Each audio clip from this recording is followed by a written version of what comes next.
जय हिंद साथियों। देखिए, आज बात करने वाले हैं इस वीडियो में कि राजस्थान में बीजेपी का क्या रुझान चल रहा है।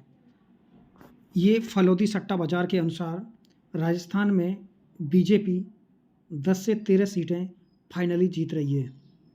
बाकी सीटों पर कांटे की टक्कर बताई जा रही है। तो निश्चित रूप से इंडिया गठबंधन कितनी सीटें ले रहा है और एनडीए गठबंधन कितनी सीटें ले रहा है, इसके बारे में हम आज इसमें बताने वाले हैं। अदर्स का रोल इसमें बहुत कम है, ना कि बराबर है, जीरो के बराबर है। देखो, बात कर लेते हैं कौन कौन सी सीटें हैं जिन पर फलोदी सट्टा बाज़ार टक्कर का मुकाबला बता रहा है। तो देखिए, बात कर लेते हैं, इधर देख लीजिए, अजमेर निर्वाचन क्षेत्र और उदयपुर। तो बात कर लेते हैं हम अभी अभी अजमेर निर्वाचन क्षेत्र के बारे में। जो अजमेर निर्वाचन क्षेत्र है, इसके बारे में अगर हम बात करें तो जो अजमेर में लोकसभा की सीट जो है, यहाँ पर बहुत ज़्यादा मात्रा में कांटे की टक्कर नहीं बताई जा रही है। और यहाँ जो सीट का जो मुकाबला है, यहाँ बीजेपी एक तरफा जीत रही है, कुछ ऐसा उनका मानना है। उदयपुर लोकसभा जो निर्वाचन का जो क्षेत्र है, यहाँ भी बीजेपी का पलड़ा भारी है। कुल मिलाकर के यहाँ बीजेपी अपनी सीट निकाल रही है दोनों जगह। बात कर लेते हैं हम इधर, तो इसके बाद में बात करेंगे हम अगले डिस्ट्रिक्टों की। देखिए, बात करते हैं हम उदयपुर के बाद में करौली धौलपुर। देखिए, ये एक फंसी हुई सीट है। ये करौली धौलपुर जो है, यहाँ 90% कांग्रेस की सीट बताई जा रही है। कोटा लोकसभा जो निर्वाचन क्षेत्र है, ये फंसी हुई सीट है। यहाँ बीजेपी का भी जीत सकता है और कांग्रेस का भी। देखिए, अलवर जो लोकसभा या निर्वाचन क्षेत्र जो है अलवर का, और यहाँ से कांग्रेस का ललित यादव जो हैं वो जीतने की संभावना पर हैं। तो दो सीटें हुई, करौली धौलपुर और अलवर, यहाँ पर कांग्रेस की जीतने की संभावना है। कोटा में बीजेपी की ये सीट फंसी हुई है। ऐसा बताया जा रहा है कि लोकसभा के जो अध्यक्ष हैं ओम बिरला जी, उनकी सीट यहाँ पर ऐसा लग रहा है खतरे में जा रही है। आगे देख लेते हैं अगला है चित्तौड़गढ़ लोकसभा जो क्षेत्र है। चित्तौड़गढ़ जो है, इसमें ऐसा बताया जा रहा है कि यहाँ बीजेपी का पलड़ा भारी है। और चूरू से एक इम्पोर्टेंट खबर है। जो चूरू है, अगर चूरू के बारे में बात कर लेते हैं, चूरू में ऐसा बताया जा रहा है कि चूरू में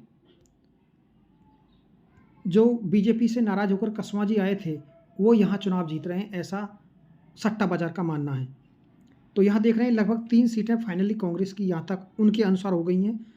आगे देखेंगे, जयपुर ग्रामीण लोकसभा जो निर्वाचन क्षेत्र है, यहाँ बीजेपी का पलड़ा भारी बताया जा रहा है। जयपुर लोकसभा क्षेत्र में भी बीजेपी का पलड़ा भारी बताया जा रहा है। इधर यानी जालौर लोकसभा निर्वाचन क्षेत्र, ये एक फंसी हुई सीट है। यहाँ पर अशोक गहलोत के पुत्र, जो पूर्व सीएम अशोक गहलोत, उनके पुत्र हैं वैभव गहलोत, उनकी वजह से यहाँ सीट फंसती नज़र आ रही है। इसके बाद करेंगे जोधपुर लोकसभा का जो निर्वाचन क्षेत्र है, यहाँ शायद बीजेपी अपनी सीट आसानी से निकाल लेगी। आगे बात कर लेते हैं हम, देखिए आगे बात करेंगे झालावाड़ 12 लोकसभा निर्वाचन क्षेत्र। तो अगर यहाँ की हम बात करें तो यहाँ पर बीजेपी की सीट आराम से निकल रही है। झुंझुनू लोकसभा की सीट है, यहाँ पे भी एक इस सीट को फंसी हुई सीट दिखाया जा रहा है। इसके बाद में टोंक सवाई माधोपुर, यहाँ पर देखिए जो टोंक सवाई माधोपुर का जो क्षेत्र है, इधर जो सचिन पायलट हैं, उनकी वजह से ये क्षेत्र क्या है, सुर्खियों में है। और यहाँ ऐसा बताया जा रहा है कि सचिन पायलट को यहाँ पर लाभ मिलने वाला है। तो ये चौथी सीट है जो कांग्रेस के खेमे में जाने की संभावना है। आगे देखेंगे दौसा लोकसभा निर्वाचन क्षेत्र, दौसा से भी काफ़ी टक्कर आ रही है और ये भी एक सीट फंसती नज़र आ रही है, क्लियरिटी से किसी के पास नहीं है। लेकिन बात कर लेते हैं नागौर निर्वाचन क्षेत्र की। जो नागौर में जो चुनाव पे खड़े हैं और उनका नाम है अभी हनुमान जो बेनीवाल जी हैं, इनकी मजबूती यहाँ दिखाई जा रही है और ये इंडिया गठबंधन का चेहरा है। आगे बात कर लेते हैं हम पाली लोकसभा निर्वाचन क्षेत्र से। पाली में बताया जा रहा है कि यहाँ मुकाबला ठीक है, लेकिन यहाँ बीजेपी सीट निकाल जाएगी। बयाना लोकसभा जो निर्वाचन क्षेत्र है, यहाँ से भी क्या है, निकाल जाएगी। बांसवाड़ा लोकसभा क्षेत्र है, यहाँ से भी बीजेपी लगभग निकल जाएगी।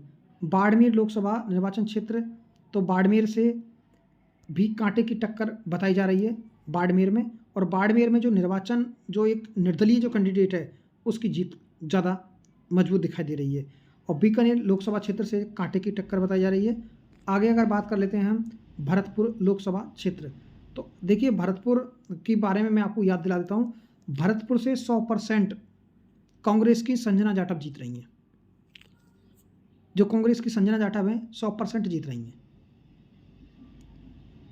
देखिए आगे बात कर लेते हैं भीलवाड़ा लोकसभा निर्वाचन क्षेत्र, यहाँ ये सीट बीजेपी को जाने की संभावना में है, और राजसमंद लोकसभा सीट ये बीजेपी को जाने की संभावना में है। तो देखिए अभी हम बात कर रहे थे कि ये बाकी जो सीटें हैं, अब कितनी सीटें हैं जिन्हें बीजेपी जीत रही है और कितनी सीटें हैं जहाँ से बीजेपी यहाँ हार सकती है। तो देखिए मैं आपको एक बार याद दिला देता हूँ। देखिए यानी सट्टा खेलना गैरकानूनी है।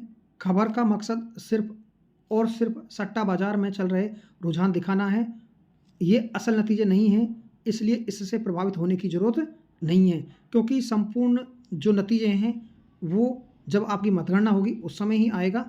लेकिन ये हमारा क्या है, उनका रुझान था, मानना था, और लोगों के जो राय थी, राय के अनुसार ऐसा बताया जा रहा है कि यहाँ पर जो सीटें हैं लगभग फाइनली ऐसा बताया जा रहा है। मैं आपको याद दिला देता हूँ कि 7 से और 9 सीटें ऐसी हैं जहां कांग्रेस बहुत बड़ी टक्कर दे रही है बीजेपी को, और कुछ सीटें ऐसी हैं जो फाइनली जीत रही है। जैसे 2 से 3 सीटें ऐसी हैं जहां जैसे भरतपुर की संजना जाटव यहाँ जीतने की संपूर्ण संभावना में है। तो कुल मिलाकर के काफ़ी सीटें ऐसी हैं, इन 2-3 सीटें ऐसी जो मुकम्मल जीत रही है, और 7 से 9 सीटें ऐसी जो कांटे की टक्कर दे रही है। यहाँ सीट निकाल भी सकती है कांग्रेस और ना भी निकाले। तो हमारे अनुसार कम से कम 2 से 3 सीटें तो आसानी से कांग्रेस आपके जीत रही है, और बाकी रिजल्ट जब आएगा आप मुझे याद करेंगे कि 7 से 9 सीटें जो हैं जो फंसी हुई हैं इनका क्या होगा। तो देखिए साथियों, अगर आपको वीडियो अच्छा लगा चैनल को सब्सक्राइब जरूर कर लेना, और अगले वीडियो के लिए आप चैनल को सब्सक्राइब जरूर कर लेना। आज के लिए इतना ही। थैंक यू, धन्यवाद।